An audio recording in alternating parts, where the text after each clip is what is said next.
3, 2, 1. Broadcasting is on. We may start.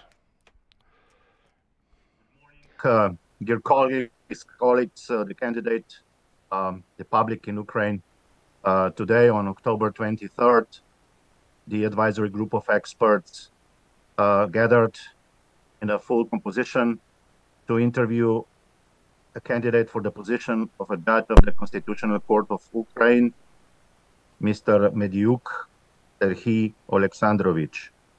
He was admitted to competitive selection by the decision of the Council of Judges of Ukraine. Mr. Mediuk is a judge of the Central District Court of Mykolaiv City. We are ready to start.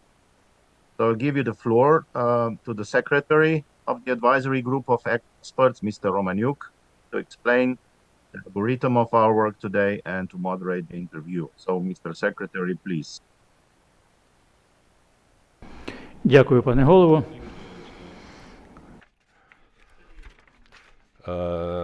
As the chair has said today at the meeting of the group of experts, all 6 members of the advisory group are present. Some of them are present here in person, and some participate in the work of this group through video communication. The members of the group, first of all, are Chairman Ales Zalar, the members of the AG, Madam Hanna Sukhotska, Madam Maureen O'Connor, Madam Oksana Vasilchenko, the member of the AGE Vasil Shakun, and myself, the secretary of the AGE, Yaroslav Romaniuk, also. The meeting deputy members of the group, Thomas Griffith, Marek Zubik, Volodymyr Kuzmenko, and Vitaly Makhinchuk. I will briefly explain the regulatory framework and the procedure for conducting interviews. The interview is one of the mandatory stages of evaluating the criteria of higher moral qualities of candidates, and the advisory group conducts interviews with candidates in accordance with Article 7 with the aim of clarifying and refuting any doubts about their high moral qualities. We asked you a number of questions, and we are grateful to you for communicating with the group of experts and explain situation on many issues which we had. In this context, I would like to explain to you that today you have no possibility to provide information, documents, or other materials which we asked you about before and you didn't provide them before, or if you wish to provide any additional information which was not subject to our analysis before. However, the advisory group may make an exception if it determines that such an exception is justified. I also want to inform you that the interview is being recorded and broadcast live on the resources of the AGE and the Constitutional Court of Ukraine website. Also, I draw the attention of the members of the AGE and you as a candidate that in case we need to use sensitive data and information with limited access live, we will stop live broadcasting so that this information does not leave these premises. We plan to conduct the interview within 1 hour, and I ask you to give short, concise answers to the questions so that the answer will take not more than 3 minutes after conclusion of the interview. You will have an opportunity to make a statement, final statement to the group of experts within 5 minutes. Now we are ready to start the interview. The rapporteurs, chair of the group of experts, Ales Zalar, and member of the group of experts, Vasil Shakon. So the floor is theirs. So, good morning, Mr. Mediuk. I Добре. will start with a set of questions which relates to your judicial function. As you probably know and remember, we already tried to clarify some issues concerning the language of the judgments. You was the author, and you issued them in Russian language. According to the Unified State Register of Court decision, you as a judge of the District Court of Mykolaiv region draw some judgments in civil cases. And they were drawn in Russian language. And this was back in the year 2011 and 2012. Despite you provided us with some explanation, we still have doubts as to whether this was in accordance with the law which was applicable at the time.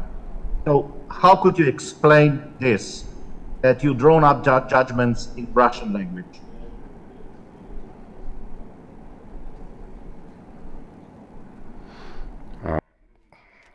Well, in my explanations, I indicated the grounds on which these judgments were taken in the Russian language, and this is the law on judiciary and status of judges, which allowed,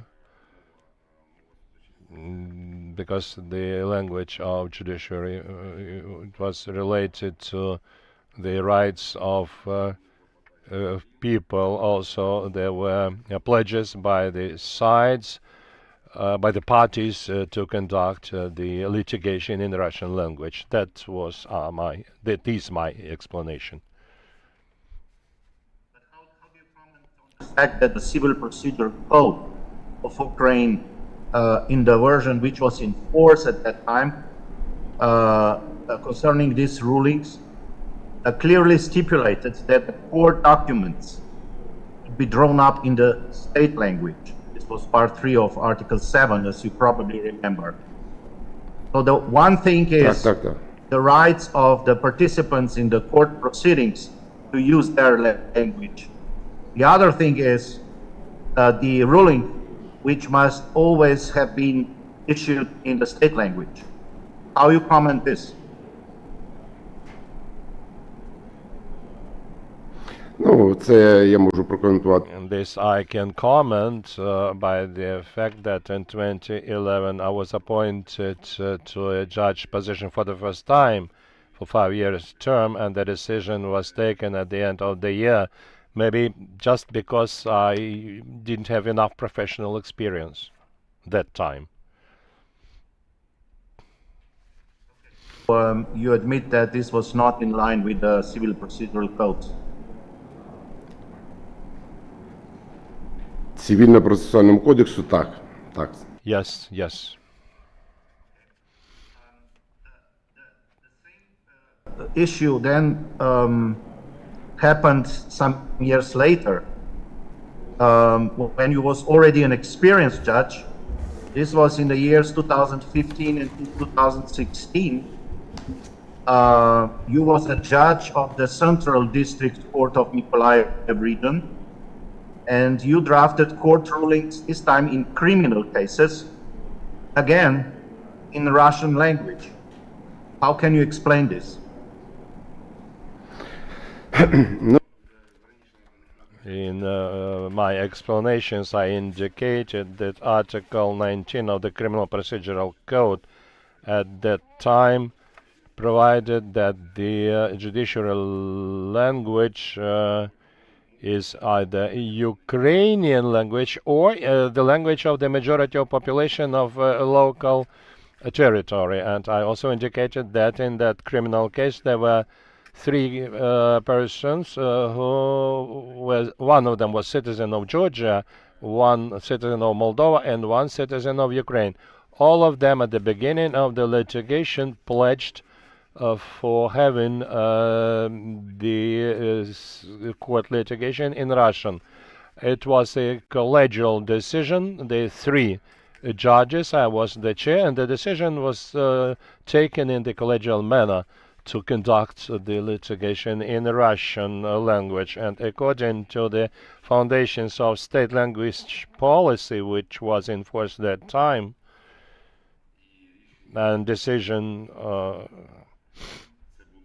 it was a decision by Mykolaiv City Council in 2012. It was decided that on the territory of Mykolaiv Oblast, the Russian language is the local language, but that decision in 2021 was cancelled by Mykolaiv District Court in 2021. I can explain it like this. The law of Ukraine on the principles, the state language policy, which was in force at that time, and to which Article 19 of Criminal Procedural Code of Ukraine refers, it clearly established a mandatory rule that court documents should be drawn in the state language. So again, here we have a situation that you did not comply with the mandatory rule. How you comment this?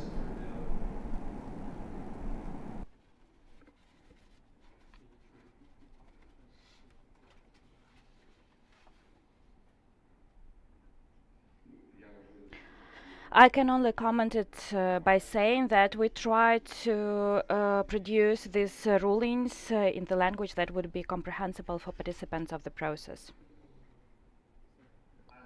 Thank you. I will move to the next set of questions.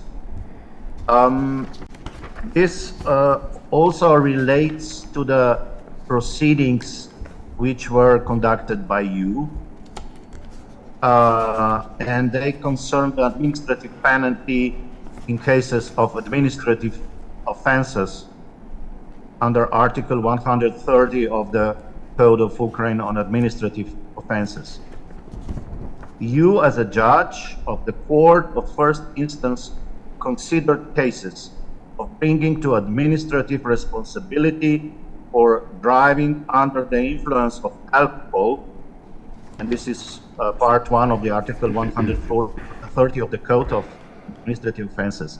And between May 2020 and April 2021, proceedings in 6 such cases were closed due to expiry of the time limit for bringing to justice. You, in response to our written questions regarding the reasons for missing these deadlines, you referred to various arguments like excessive workload, the introduction of restrictive quarantine measures in connection with COVID-19, the failure of the person held administratively liable and his or her attorney, applications for witnesses, the failure of witnesses to appear, the illness of the person held administratively liable, the participation of the offender's defense attorney in another proceedings, the leave of the judge, and so on and so on. So you found a lot of reasons, but in your opinion, did you as a judge take sufficient measures to properly organize the consideration of these cases during the period of bringing to administrative responsibility? Because what you explained more or less are normal procedural situations, despite, of course, COVID-19. So how do you react on this? Do you think that you acted properly as a judge? Так, я вважаю, що Yes, I believe that I acted properly as the judge because all cases were appointed for consideration within the term for consideration of these cases. Besides, under all of these cases that you've mentioned, persons were recognized as guilty but the sanction of the article was not applied to them. That doesn't help much, because the case were closed because of the expired deadline. And why do you think that the law set the deadline? Complete the case, probably, or what do you think? Sorry, I did not understand your question. The term expired. The deadline was over, and so doesn't matter whether these persons you found liable, because there was no sentence which could be implemented.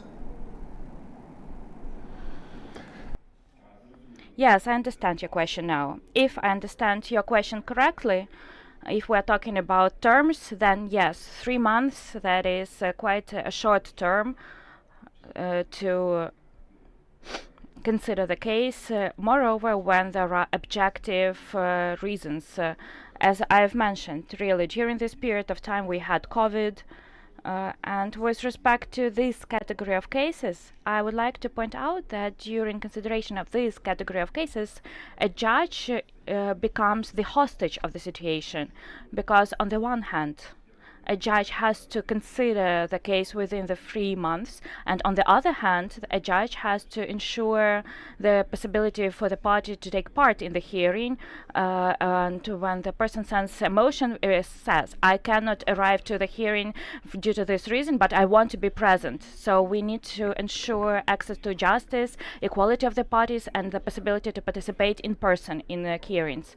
Unfortunately, under this category of cases, quite often we have some abuses of procedural rights by the parties in order to delay that term, unfortunately. And in any case, if the judge does not take into account the position of the party and takes a respective decision, we face a situation when the Court of Appeal will quash the decision, pointing out that the court has not ensured has not complied with equality of parties when there was application from the party. In any case, no matter what decision the judge takes, you either close, either the terms expire or you violate someone's rights. Now the legislator has corrected that. 1 year is enough, in my opinion, for this category of cases, and this is a very positive development in this category of cases now.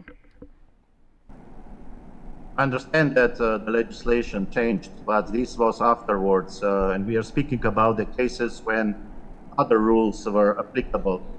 And I still don't understand how, for example, could the absence of the person being held administratively liable or absence of that person's lawyer, how could this prevent the consideration of such cases within the time limit established by the law? Because you have repeatedly informed those persons and lawyers that in case of their absence, the case will be considered without their participation.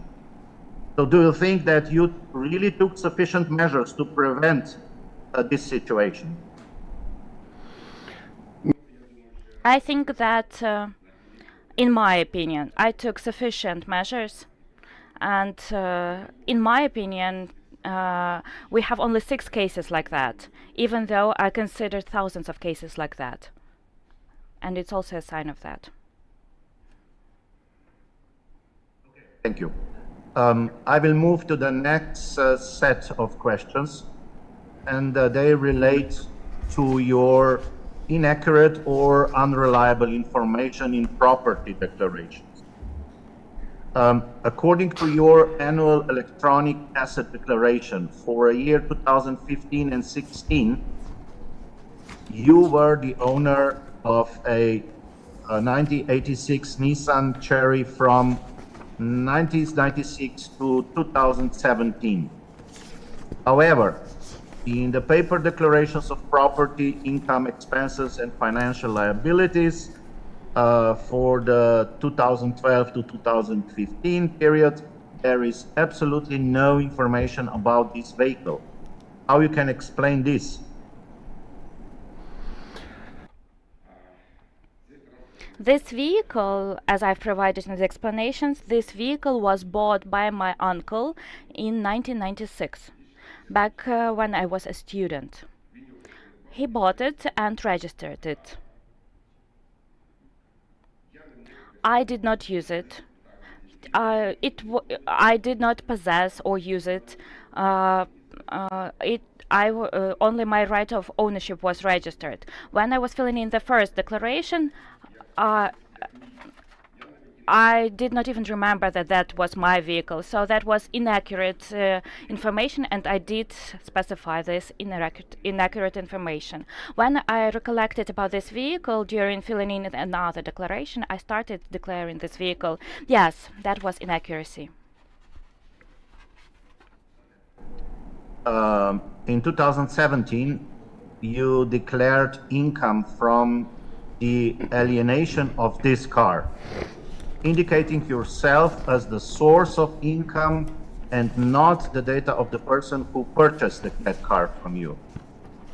So how could you explain this? During the filling in of the declaration, I can explain only with the complexity of the interface of the declaration. In order to have the possibility to explain that, I preserve the copy of this agreement so that at any point, if there are any questions, I could show this agreement and I could specify who was the buyer of this vehicle and I did that. Thank you. I will pass the floor now to my colleague Serhii Mediuk, and he will continue asking questions. Thank you. Good morning, Serhii. I would like to ask some follow-up questions. I would like to ask you, do you see the difference between such notions as conduct of a court hearing in Russian and production of a ruling or some decision in Ukrainian? Yes, of course. So why did you fail to do that? It happened like that. Okay, I cannot explain this now. The matter is you can have the proceeding in Russian, but you should produce documents in Ukrainian. Yes, I understand that. Okay, in continuation of questions of Mr. Alish, I would like to ask you the following. According to the annual declarations for 2017 to 2019, your wife received income from lease of real estate property.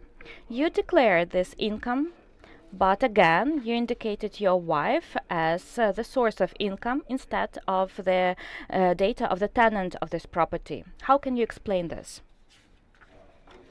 I can explain it as follows. The same situation because of the complexity of interface. For myself, I understood that if she received this income, then she is the source of this income. Then, after studying this issue, of course, after reading all of that, I realized that it was not very correct. And also, I had the lease agreement for this real estate object, and I preserve it as well in order to be able to confirm this information at any point. Okay. And what about declarations for 2021 to 2023? In those declarations, you do not indicate the value of the land plot with a total area of 51,500 square meters owned by you on the right of private property. In response to the question of the AGE, you've provided a copy of the rental agreement for this land plot that you concluded in 2021. This agreement contains normative monetary value of the land plot. How can you explain your failure to declare the value of this land plot that you own? I declared it. I declare this land plot value. Since the very beginning of filling in of the declaration, I have declared this land plot, income received from this land plot, even though, as I've provided in my explanations, this income is De jure, I get this income, but de facto, my parents use this land plot. I have given it to them. I have no relation to this negotiations to the conclusion of the lease agreement, negotiation of conditions with a tenant. I have never even met the tenant. My parents have been dealing with that. They live in a village that is sort of assistance for them. They have their own land plot. My father has 5 hectares. My mother has 5 hectares. My grandmother has 13 hectares, and she lives with them. And accordingly, they use this land plot with 5 hectares, and they lease all of these land plots to one tenant. I did not know that monetary valuation was conducted. As I've explained, I was not aware of that. I actually signed the agreement. I again came to visit my parents, and my mom told me, there is an agreement, sign it. The tenant needs that. I signed it, and that's it. I did not even check. And they asked me, are you okay with this? I was like, yes, I'm okay with everything. I signed it, and I did not even read it. And now, during communication with the AGE, I realized that there was monetary valuation of the land plant. Of course, I will reflect it in my declaration for 2024. Of course, I will do that. Serhii, we could take into account what you are saying right now. But you are a professional lawyer, judge, and you know that monetary valuation of the land plot in fact impacts further financial actions that are related to payments for the rent and lease of this land plot. Okay. I'm not checking all of that. I'm not very aware of that. And the first agreement was concluded on my behalf even. Okay, in section 12, funds of your declaration for 2021, you've specified 300,000 hryvnias and $20,000 in cash. At the same time, according to the declaration for 2022, the amount of assets decreased by $15,000 and 296,319 hryvnias. In the declaration for 2022, in the respective section, you declared $5,000 and 20,907 hryvnias. What is the reason for this decrease in the amount of cash funds that you had? Yes, in 2021, my wife concluded the agreement for the purchase of property rights for the apartment that was being constructed in the building. Accordingly, I transferred these funds to her for making payments. As specified about significant changes in my financial situation. So that's why in 2021 I had these funds, and in 2022 I did not have them. So that's why I did not declare these assets, because I gave these assets to my wife and I made the respective notification at the website.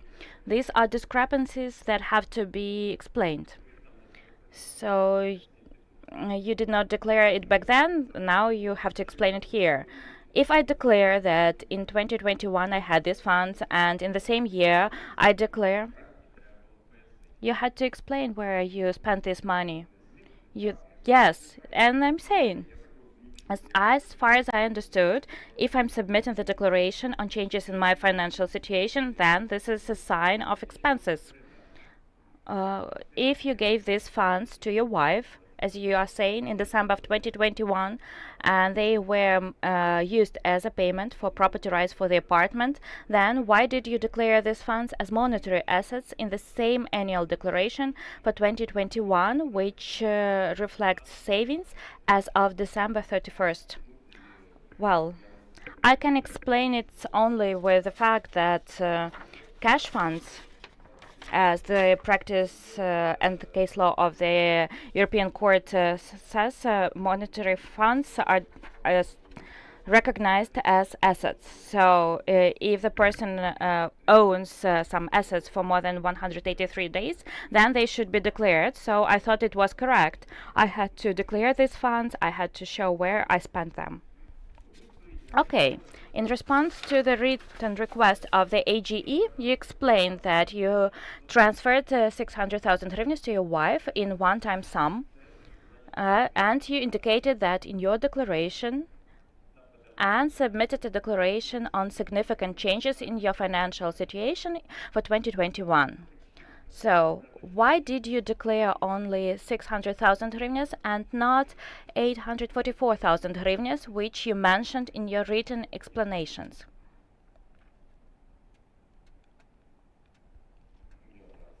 I can't say no. I do not quite understand your question. Look, you declared 600,000 hryvnias, yes, but 844,000 hryvnias that you mentioned in your explanations, it's not clear how it increased. Ah, now I understand your question.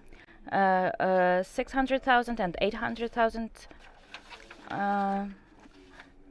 I also transferred, declared cash funds in a foreign currency.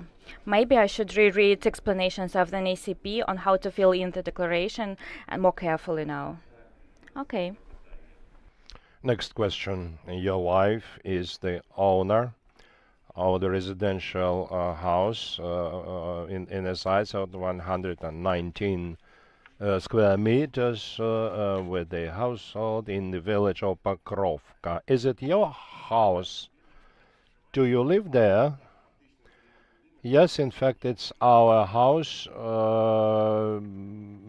The parents of my wife constructed that house, and they practically didn't use it, and they registered that house for her. So the parents lived there in summer. We came there only in summer for vacation for a week or two with our children. Then another question: when was this house built, and how much did it cost? The construction was finished. We started to use it by parents in 2008. So since 2008, this house we started to use for vacation in summer, and parents used to live in it.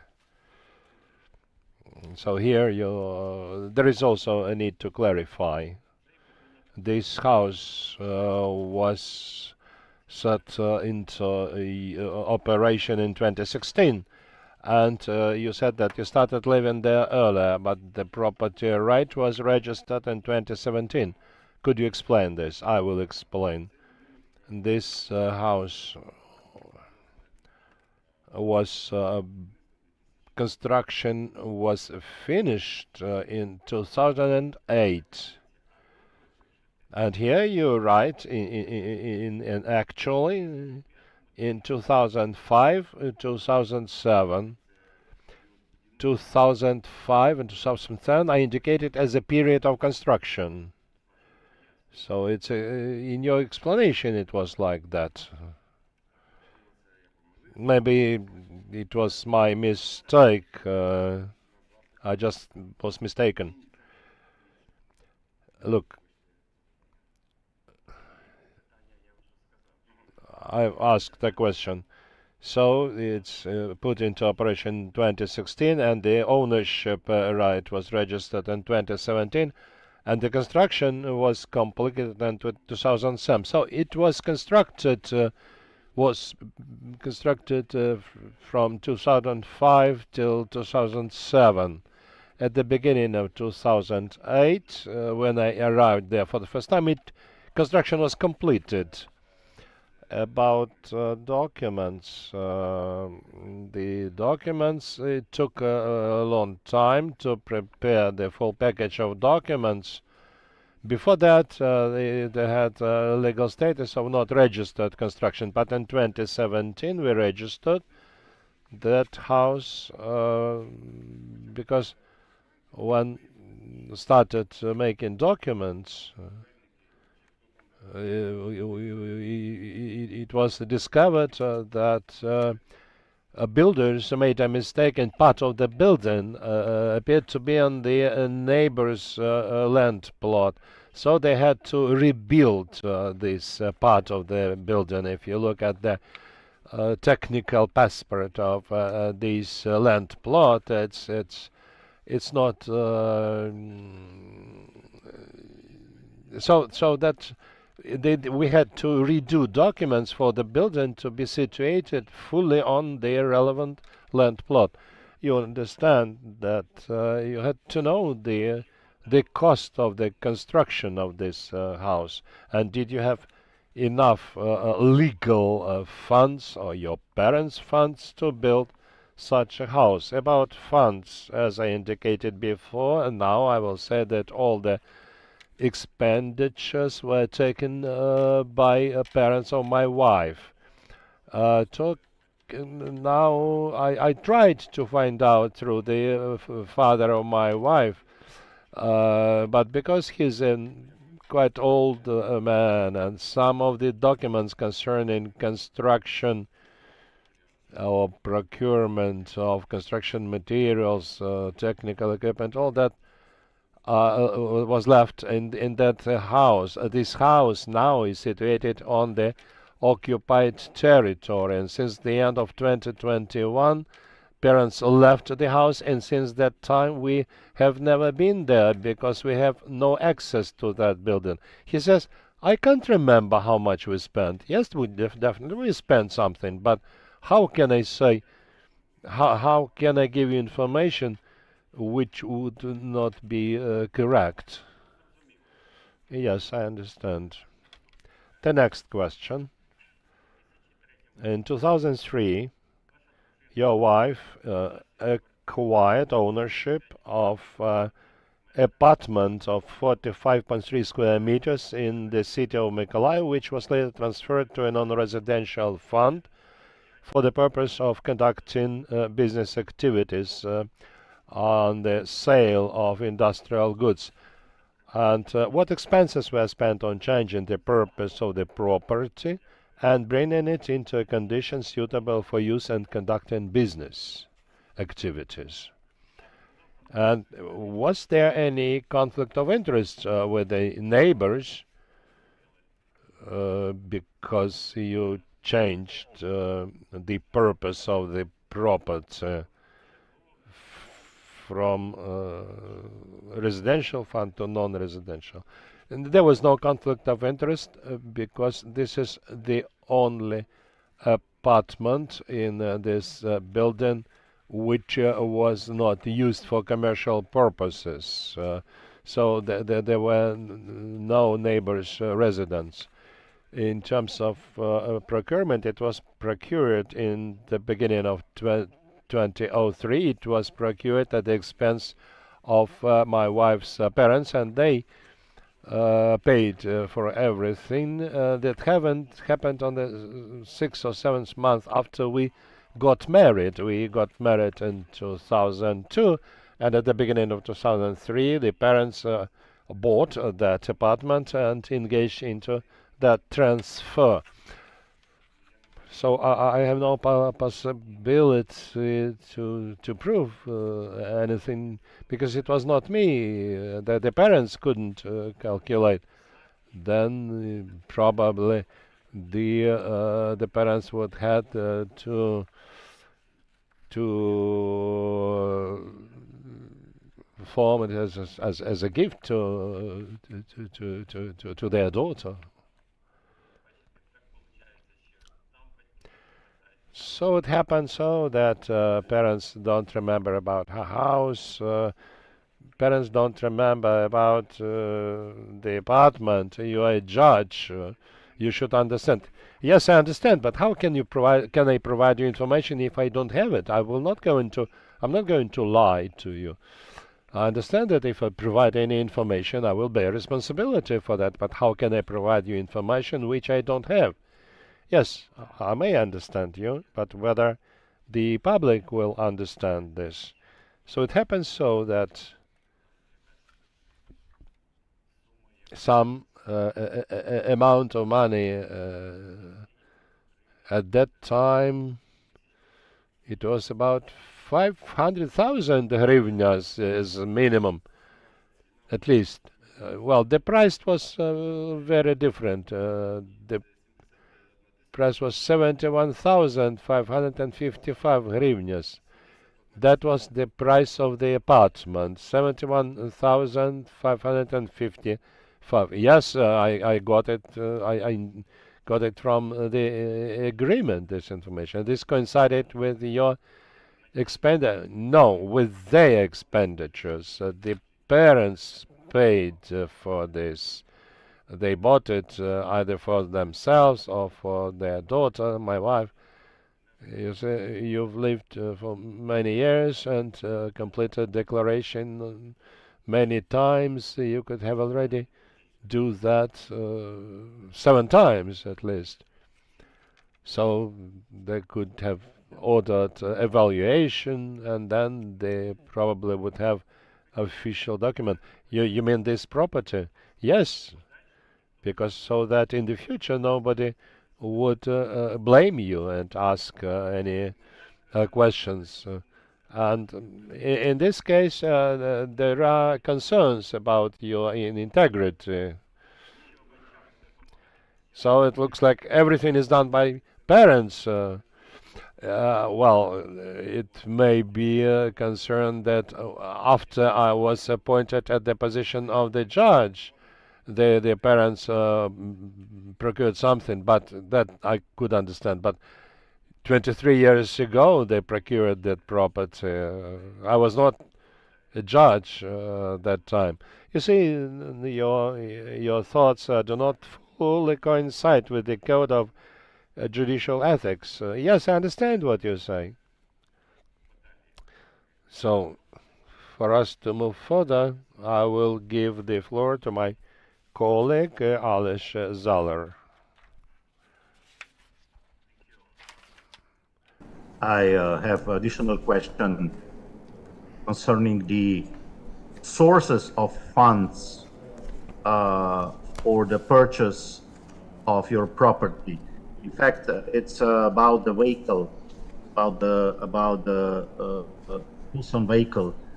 In your annual declaration for 2012 to 2021, you declared ownership of a 2008 Hyundai Tucson vehicle, which worth 146,000 at the time of acquisition, and the date of acquisition was 2nd April 2008. So how can you explain the sources of funds for the purchase of this car? Джерела фінансування. The sources of purchase of this vehicle, it was in part the monetary funds which my wife and myself had after our marriage ceremony. They were presented to us by guests, and some other parts I took from funds which I got when I sold another vehicle. It was Audi 100, and I used that car. I sold it, and in part also that were my savings, which I got as my income, official. Here, В вересні 2002 року. September 2002. 6 years later. So you kept this money from this event at marriage, a donation, 6 years, untouched. Так, ми їх не чіпали, ми Yes, we kept them untouched. We saved them because we planned to purchase a car.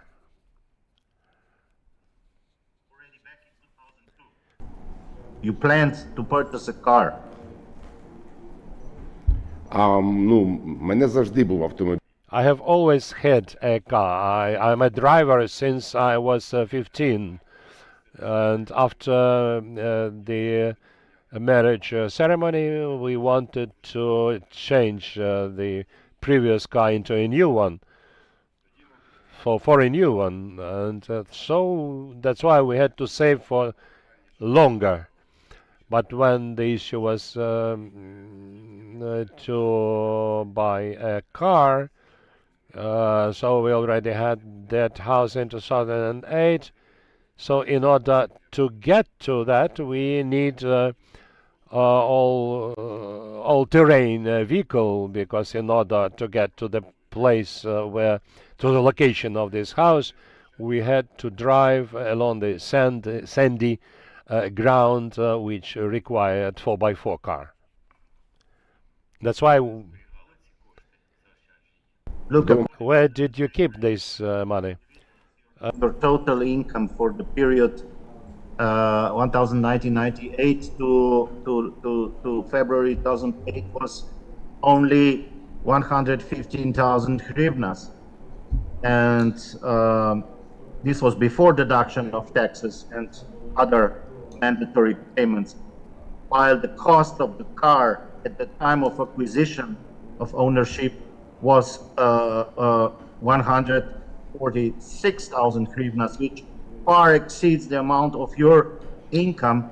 And of course, here we don't calculate your living expenses. So it's quite helpful, the source of money used for buying this car. And the explanation you provided us now, that again, other people gave you money for this car, like your parents' wife gave the money for the houses and other issues. I mean, do you think that this sounds persuasive? And don't you think that you should show much more efforts to find out the real sources of your property? Ну, дивіться, для мене це не дивно. Look, for me, it's not strange. I will explain why. I didn't take any monetary funds from anyone, and I have never borrowed any money from no one. I always worked all the time. Speaking about monetary funds, if it's interesting to the members of the group, how did I work besides official work? I don't think it would be very interesting to spend time on learning how I make additional money. Those incomes were somehow unofficial, but I got some side job on weekends in order to make additional income, and I was providing my family and tried to create proper conditions for them, and did what I could within the framework of law. Worked additionally, you mentioned the side work. Did you work on a black market? Did you declare the income from that work, or you try to cheat the system? Ні, я не намагався обійти систему. No, I didn't try to cheat this system, but the income was not declared.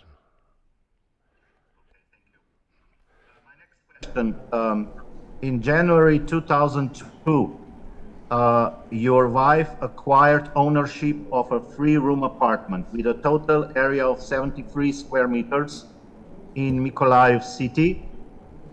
This apartment worth 39,000 hryvnias.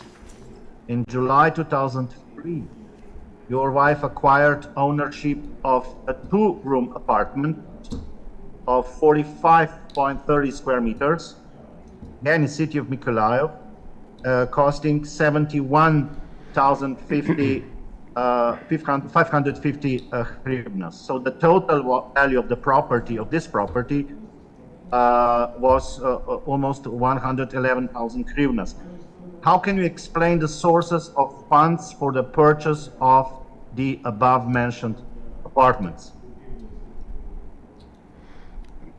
Так, Well, about the apartment with the side of 72 or 73 square meters for 39,350 hryvnias, which was procured in January 2002. In January 2002, my wife, that time was not even my wife because we married in September 2002. I know that this apartment was bought by her parents. About the apartment of 45 square meters, that is that the apartment, the purpose of which was changed, and it was also procured by the parents of my wife. Okay, so how do you comment the following data? According to the State Register of Individuals, the total income of your wife parents for the period 1998 to 2002 was only 136,000 hryvnias before taxes and fees. And according to the State Statistics Committee of Ukraine, the total amount of the total expenditure per household in the same period was 26,800 hryvnias. Thus, the amount of official income available to your wife parents was less than the value of the real estate they purchased. How do you comment on this? ну мені важко. It is difficult for me to comment on this because I do not know about the source of origin of their funds. Maybe these were their savings, maybe they were borrowing from someone. I can't comment that. You also was not able to provide any documentary evidence on this. So the doubt about the source of these funds, of course, remains unclear. I don't have further questions. Maybe I will pass the floor now back to the Secretary General if anybody of other members or deputy members have any question for you. Serhii, the corporators have no more questions to you. Do other members of the AGE have questions to candidate Mediuk? No questions. No, so we are ready to complete our interview with you, and you have been informed at the very beginning of the interview. Now you will have a chance to address the AGE with your concluding remarks, up to 5 minutes. Please, the floor is yours. Thank you. I will not take too much time or too much of your time. I would like to express my gratitude to all of you. I would like to wish peace, success to everyone. So today you are judging those who are judging every day. So thank you, and I'm wishing you all the best. All the best to you as well. Thank you, Serhii, for your answers to our questions. Now I'm announcing the interview of the AGE with candidate for the position of the judge of the Constitutional Court of Ukraine, Mediuk Serhii Alexandrovich, is over. Serhii, can you please leave the premises? Let us talk about this.